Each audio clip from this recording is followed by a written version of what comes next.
தகரத்தை கூட தங்கமாக மாற்றி காட்டக்கூடிய, தகரத்தை கூட தங்கமாக மதிக்கக்கூடிய அமைப்பு மகர ராசிக்கு உண்டான மிகப்பெரிய சிறப்பாக இருந்துட்டு இருக்குது. எந்தெந்த காரியத்தில் நட்டம் வரும்னு நீங்கள் யோசிக்கிறீங்களோ அந்த நட்டம் வரக்கூடிய அந்த அந்த காரியத்தில் கட்டம் கட்டி உங்களுக்கு மிகப்பெரிய பட்டம் பதவி கிடைக்கக்கூடிய பாக்கியத்தை இந்த 8ஆம் இடத்து சூரியன் அரச யோகத்தோடு கொடுப்பார் அப்படிங்கிறத உறுதியாகவே நம்பலாம். சம்மதம் சொல்லக்கூடிய சந்தோஷமான செய்திகளை சரளமாக கொடுக்கக்கூடிய அமைப்பில் இந்த ராசி அதிபதி சனி பகவானும் இருக்கிறாரு. காலம் காலமாக நிம்மதியாகவும் நிதியோடு இருக்கக்கூடிய ஒரு வாழ்வாதாரத்தை கொடுக்கக்கூடிய அமைப்பாகவும் குரோதி வருட தமிழ் புத்தாண்டு அமையப் போகுது. பயப்பட வேண்டாம். ஆடம்பரமான வீடு, அடுத்தவங்க பார்த்து ஆச்சரியப்படும்படியான காரு, இதுவெல்லாம் வாங்கக்கூடிய ஒரு அமைப்பு இந்த சுக்கிர பகவானுடைய அமைப்பில் நிச்சயமாக கிடைக்க போகுது அப்படிங்கிறது உண்மையான விஷயம்.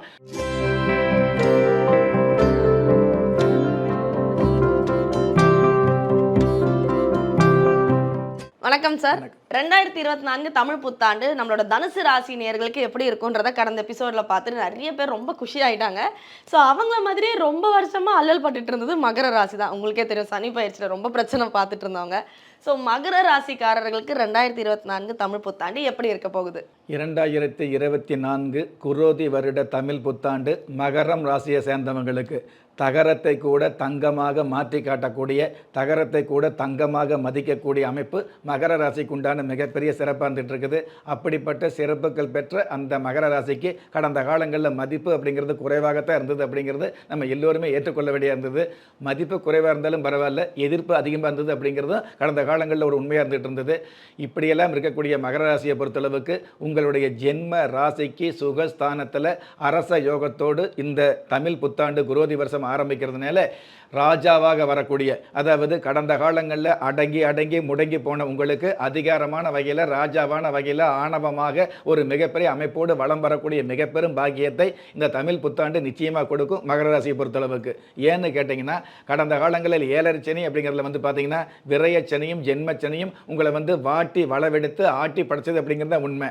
ஆட்டி படைச்ச உங்களுக்கு, இஷ்டமே இல்லாமல் கஷ்டப்பட்ட உங்களுக்கு மிகப்பெரிய அதிர்ஷ்டம் அப்படிங்கிற விஷயத்தை ஆணவத்தோடு சம்பாதிக்கக்கூடிய மிகப்பெரும் பாக்கியம் அளவற்ற அளவில் இந்த 4ஆம் இடத்து அரச குரு நிச்சயமாக கொடுக்கும் அப்படிங்கிறது உண்மையான விஷயமா வந்துட்டு இருக்குது. இதே 4ஆம் இடத்துல, அதாவது அரச யோகம் இருக்குது அப்படிங்கிறத விட 7ஆம் இடத்து அதிபதி சந்திர பகவான் 6ஆம் இடத்துல இருக்கிறதுனால கடந்த காலங்களில் இந்த உத்தியோகத்தில் அல்லது வேறு வகையான அமைப்புகளில் தெரிஞ்சோ தெரியாமலோ செய்த தவறுகளுக்காக பணியிடை நீக்கம் செய்யப்பட்டவங்க மீண்டும் அதே பணியில் சேரக்கூடிய மிகப்பெரிய வாய்ப்புகளை நிச்சயமாகவே சந்திக்க முடியும். காவல்துறையில் உள்ளவர்களுக்கு கணிசமான கௌரவம் அதிகரிக்கும். இராணுவத்துறையில் உள்ளவர்களுக்கு மதிப்பு மரியாதை மிகுதியாகக்கூடிய வாய்ப்புகள் அதிகமாகும். 8ஆம் இடத்து அதிபதி சூரிய பகவான் அரச யோகத்தோடு இருக்கிறதுனால எந்தெந்த காரியத்தில் நட்டம் வரும்னு நீங்கள் யோசிக்கிறீங்களோ அந்த நட்டம் வரக்கூடிய அந்த காரியத்தில் கட்டம் கட்டி உங்களுக்கு மிகப்பெரிய பட்டம் பதவி கிடைக்கக்கூடிய பாக்கியத்தை இந்த 8ஆம் இடத்து சூரியன் அரச யோகத்தோடு கொடுப்பார் அப்படிங்கிறத உறுதியாகவே நம்பலாம். எல்லாவற்றுக்கும் மேலாக உங்களுடைய ராசி அதிபதி சனி பகவான் குடும்பஸ்தானத்தில் ஆட்சி பெற்று இருக்கிறதுனால திருமணம் ஆகாத ஒரு சில பேருக்கு திருமணத்தில் ஈடுபாடு ஏற்படக்கூடிய, திருமணம் சம்பந்தப்பட்ட வயசு கூட திருமணத்தில் ஈடுபாடு இல்லாமல் இருக்கக்கூடியவங்களுக்கு திடீர் திருமணம் ஏற்படக்கூடிய, அதாவது எத்தனையோ போட்டோவை பார்த்து, எத்தனையோ பெண்களை பார்த்து, எத்தனையோ ஆண்களை பார்த்து திருமணம் அப்படிங்கிற அந்த அமைப்புக்கு வராத பேர் ஒரு சில போட்டோவை பார்த்து உடனடியாக திருமணம் என்ற சந்தோஷமான விஷயத்திற்கு சம்மதம் சொல்லக்கூடிய சந்தோஷமான செய்திகளை சரளமாக கொடுக்கக்கூடிய அமைப்பில் இந்த ராசி அதிபதி சனி பகவானும் இருக்கிறாரு. போதா குறைக்கு 3ஆம் இடத்துல புதன் பகவானும் சுக்கிர பகவானும் இணைந்து புத சுக்கிர யோகத்தோடு இருக்கிறதுனால முன்னறிவிப்பில்லாத திருமணம் நடக்கக்கூடியதை, ஏற்கனவே திருமணமானவர்களுக்கு முன்னேற்றம் அப்படிங்கிறது கிடைக்கக்கூடியது. அந்த 3ஆம் இடத்துல சுக்கிர பகவான் உச்சம் பெற்று இருக்கிறதுனால திருமணம் ஆன உடனேயே பார்த்தீங்கன்னா, அதாவது வேறு விஷயங்களுக்காக வெளிநாடு போகணும் அப்படிங்கிறத விட, அதாவது சொந்த வாழ்க்கையில் வேரூண்டி நிற்கிறதுக்காக, சொந்த வாழ்க்கையில் மிகப்பெரிய ஒரு உச்சத்தை அடைவதற்காக வெளிநாடு செல்லக்கூடிய பாக்கியங்களை நிச்சயமாக சந்திக்கக்கூடிய, உள்நாட்டில் தொழில் வியாபாரம் பண்ணுறவங்களுக்கு வெளிநாட்டுக்கான ஏற்றுமதி சாதாரணமாக அல்லது அந்நிய இனத்தவர் மூலமாக உங்களுக்கு உபாயமாக கிடைக்கக்கூடிய பாக்கியங்களும் இந்த வருஷத்தில் அதிகமாக வந்துட்டு இருக்கும். நமக்கு ஒரு தொழில் அமைஞ்சா போதும், ஒரு வியாபாரம் இருந்தால் போதும், சிறிய அளவில் வருமானம் வந்தால் போதும், காலத்தில் நிம்மதியாக இருந்தால் போதும் அப்படின்னு நினைக்கக்கூடிய உங்களுக்கு காலம் காலமாக நிம்மதியாகவும் நிதியோடு இருக்கக்கூடிய ஒரு வாழ்வாதாரத்தை கொடுக்கக்கூடிய அமைப்பாகவும் குரோதி வருட தமிழ் புத்தாண்டு அமையப் போகுது. பயப்பட வேண்டாம். எல்லாவற்றுக்கும் மேலாக, அதாவது 7ஆம் இடத்து அதிபதி சந்திர பகவானாக இருக்கிறதுனால, அந்த சந்திர பகவான் 6ஆம் இடத்துல புதன் பகவானுடைய வீட்டில் இருக்கிறதுனால, அந்த புதன் பகவான் சந்திர பகவான் சம்பந்தப்படும் பொழுது புத சந்திர யோகம் இருக்கிறதுனால பொன் வாங்கிறது, பொருள் வாங்கிறது. கடந்த காலங்கள்லையும் பொன் வாங்கியிருப்பீங்க, பொருள் வாங்கியிருப்பீங்க, நிலம் வாங்கியிருப்பீங்க, தங்கம் வாங்கியிருப்பீங்க.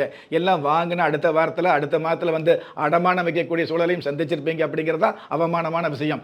அந்த மாதிரி அடமானம் வைத்த தங்க நகைகளை மீட்டெடுக்கக்கூடிய வருஷமாக இந்த வருஷம் அமைய போகுது. அடமானம் வைத்த சொத்து பத்திரங்களை மீட்டெடுக்கக்கூடிய வருஷமாக இந்த வருஷம் அமைய போகுது. சொந்த வீடு, குடியிருக்கிறதுக்கு ஒரு சொந்த வீடு இருந்தால் போதும் அப்படின்னு எதிர்பார்த்தவங்களுக்கு அந்த சொந்த வீடு நல்ல வீடாக, இன்னும் சில பேருக்கு வந்து ஆடம்பரமான பங்களாவாக அமையக்கூடிய, அதாவது ஆடம்பரமான வீடு, அடுத்தவங்க பார்த்து ஆச்சரியப்படும்படியான காரு, இதுவெல்லாம் வாங்கக்கூடிய ஒரு அமைப்பு இந்த சுக்கிர பகவானுடைய அமைப்பில் நிச்சயமாக கிடைக்க போகுது அப்படிங்கிற உண்மையான விஷயம். சில பேர் சொல்லுவாங்க இல்லையா, வாழ்க்கையில் உயர்ந்த நிறைய பேர் வந்து பார்த்தீங்கன்னா ஒரு சில பேட்டி கொடுக்கும் பொழுது ஆழ்ந்து கவனிச்சிங்க அப்படின்னா, நான் வாழ்க்கையில் நல்ல நிலைமைக்கு வருவேன்னு நினச்சேன், ஆனால் இந்த அளவுக்கு வருவேன்னு நினைக்கவே இல்லை அப்படிம்பாங்க இல்லையா. அந்த மாதிரி வாழ்ந்து முடிஞ்ச பெரியவங்க, வாழ்க்கை என்ற விஷயத்தை ஆழ்ந்து பார்த்தவங்க சொல்லக்கூடிய அந்த வார்த்தையை நீங்களும் சொல்லக்கூடிய அளவுக்கு, அதாவது நான் நல்ல முறையில் இருப்பேன்னு நினச்சிக்கிட்டு இருந்தேன், ஆனால் இந்த அளவுக்கு வருவேன்னு நினைக்கவே இல்லை அப்படின்னு உங்களுடைய சொந்த பரம்பரையில் யாரும் வாழாத ஒரு பெருமையான பிரபல்யமான வாழ்க்கை நீங்கள் வாழக்கூடிய தகுதியை மிகுதியாக அருளக்கூடிய ஆண்டாக இந்த குரோதி வருடம் அமைய போகுது அப்படிங்கிறது உண்மையான விஷயமா வந்துட்டு இருக்குது. சொந்த வீடு அப்படிங்கிறத விட, ஆடம்பரமான பங்களா அப்படிங்கிறத விட, ஊட்டி கொடைக்கானல் போன்ற மலை பிரதேசங்களில் வந்து கௌரவ சொத்துக்கள் வாங்கக்கூடிய ஒரு மிகப்பெரிய அமைப்புகளும் கனத்த வருமானங்களும் இந்த வருஷத்தில் அதிகமாகவே இருக்க போகுது அப்படிங்கிறது உண்மையான விஷயமா இருக்குது. பாக்கிய ஸ்தானத்தில் கேது பகவான் இருக்கிறதுனால எவ்வளவு சொத்து இருந்தாலும், எவ்வளவு சுகம் இருந்தாலும், எவ்வளவு ஆள்பலம் இருந்தாலும், எவ்வளவு அதிகாரம் இருந்தாலும் அதையெல்லாம் தன்னடக்கத்தோடு சமாளிக்கக்கூடிய மிகப்பெரிய தாத்பரியத்தை, ஞானத்தை கொடுக்கக்கூடிய அமைப்பில் இந்த கேது பகவானும் சாதகமாக இருக்காரு. ஆக எல்லா வகையிலுமே உங்களுக்கு 4 திசை மட்டுமல்ல 8 திசைகளிலும் பணமழை கொட்டோ கொட்டு என்று கொட்டக்கூடிய அளவுக்கு இந்த 2024 குரோதி வருட தமிழ் புத்தாண்டு அமையுது. இவ்வளவு நல்லது இருக்கக்கூடிய இந்த தமிழ் புத்தாண்டு வந்து பார்த்தீங்கன்னா ஜென்ம ராசிக்கு குடும்பஸ்தானத்தில் செவ்வாய் பகவானும் சனி பகவானும் சேர்ந்து இருக்கிறதுனால திருமணம் ஆகாதவங்களுக்கு எப்போ திருமணம் ஆகும் அப்படிங்கிற எதிர்பார்ப்பு அதிகமாக இருக்கும் இல்லையா. திருமணம் ஆனதுக்கு அப்புறம் ஏன் தான் திருமணம் ஆச்சு அப்படின்னு நினைக்கக்கூடிய அளவுக்கு எதிர்மறையான சூழல் ஒரு சில ஜாதகத்துக்கு அமையும். ஆக திருமணம் அப்படிங்கிறத வந்து நீங்கள் பார்க்கும் பொழுது கண்ணும் கருத்துமாக, அதாவது முகூர்த்தம் அப்படிங்கிறது வருஷத்துக்கு 54 60 முகூர்த்தம் வந்துகிட்டு இருக்கும். எல்லா முகூர்த்தமே நல்ல முகூர்த்தம் அப்படின்னு பொத்தாம் பொதுவாக எல்லா ஜோசியும் சொல்லிட்டு இருக்கலாம். ஆனால் எல்லா முகூர்த்தம் நல்ல முகூர்த்தம் தான், அதை நானும் ஏற்றுக்கிறேன். ஆனால் அந்த நல்ல முகூர்த்தம் உங்கள் ஜாதகத்துக்கு நல்ல முகூர்த்தமா, உங்களுடைய ஜனத்துக்கு நல்ல முகூர்த்தமா அப்படிங்கிற விஷயத்தை கவனமாக கருத்தில் கொண்டு திருமணம் பண்ணீங்க அப்படின்னா அந்த திருமணத்தில் மறுமணம் அப்படிங்கிற பேச்சுக்கு இடம் இருக்காது அப்படிங்கிற விஷயத்தை இந்த நேரத்தில் வளமோடு ஜெயமோடு பதிவு பண்ண கடமைப்பட்டிருக்கிறேன். Okay sir. ஸோ மகர ராசிக்கான பலன்களை வந்து அடாமழை மாதிரி கடகடன்னு நிறைய சொல்லிட்டீங்க, நிறைய சந்தோஷமான விஷயங்கள் சொல்லியிருக்கீங்க. உங்களுக்கு ரொம்ப சந்தோஷமாக இருக்கும் நம்புகிறேன். ஸோ இவங்க எந்த தெய்வத்தை வழிபட்டால் நல்லாயிருக்கும், இவங்களுக்கு ஏதாவது பரிகாரங்கள் இருக்கா? அதாவது திருமண சம்மந்தப்பட்ட விஷயங்களில், ஒரு சுபகாரிய சம்மந்தப்பட்ட விஷயங்களில் அல்லது புதிய காரியம் ஆரம்பிக்கும் பொழுது நல்ல நாள் பார்த்து, நட்சத்திரம் பார்த்து, முகூர்த்தம் பார்த்து, அந்த முகூர்த்தம் உங்களுக்கு சரியான முகூர்த்தமாக, ராசியான முகூர்த்தமாக அப்படிங்கிற விஷயத்தில் வந்து கவனமாக இருக்கிறது நல்லது. அதுவே ஒரு பரிகாரம். திருமணம் ஆனதுக்கப்புறம் அது யாராக இருந்தாலும், அதாவது வந்து படிப்பு இருக்குது, படிப்பு இல்லை, அழகு இருக்குது, அழகில் அப்படிங்கிறத விட உங்களுக்கு மனைவியாக, உங்களுக்கு கணவனாக வந்ததுக்கப்புறம் உலகத்தில் அவர் தான் முதன்மை அப்படிங்கிறது, உலகத்தில் எந்த சக்திக்கும் இடம் கொடுக்காம இந்த சக்தி தான் முதல் சக்தி அப்படிங்கிற விஷயத்தில் நீங்கள் ஒத்துமையாக இருந்தீங்க அப்படின்னா இந்த உலகத்தில் மிகப்பெரிய வல்லமையோடு வளர்ச்சிகளை வாழ்நாள் முழுவதும் சந்திக்கலாம் அப்படிங்கிறது தான் சிந்திக்க முடியாத ஒரு பரிகாரமாக மகர ராசிக்கு அமையுது. ஓகே சார், ரொம்ப நன்றி. ஸோ 2024 தமிழ் புத்தாண்டு மகர ராசிக்கு எவ்வளோ சிறப்பாக இருக்குது அப்படிங்கிறத ரொம்ப அழகாக நம்மளோட ராஜயோகம் புகழ் டாக்டர் கே ராம் சார் அவர்கள் சொன்னதை கேட்டிருப்பீங்க. அவர் சொன்ன விஷயங்களை ஃபாலோ பண்ணுங்கள், வாழ்க்கையில் சந்தோஷமாக இருங்க. மீண்டும் அடுத்த நிகழ்ச்சியில் கும்ப ராசிக்கு இந்த 2024 தமிழ் புத்தாண்டு எப்படி இருக்குங்கிறத பார்த்துருவோம்.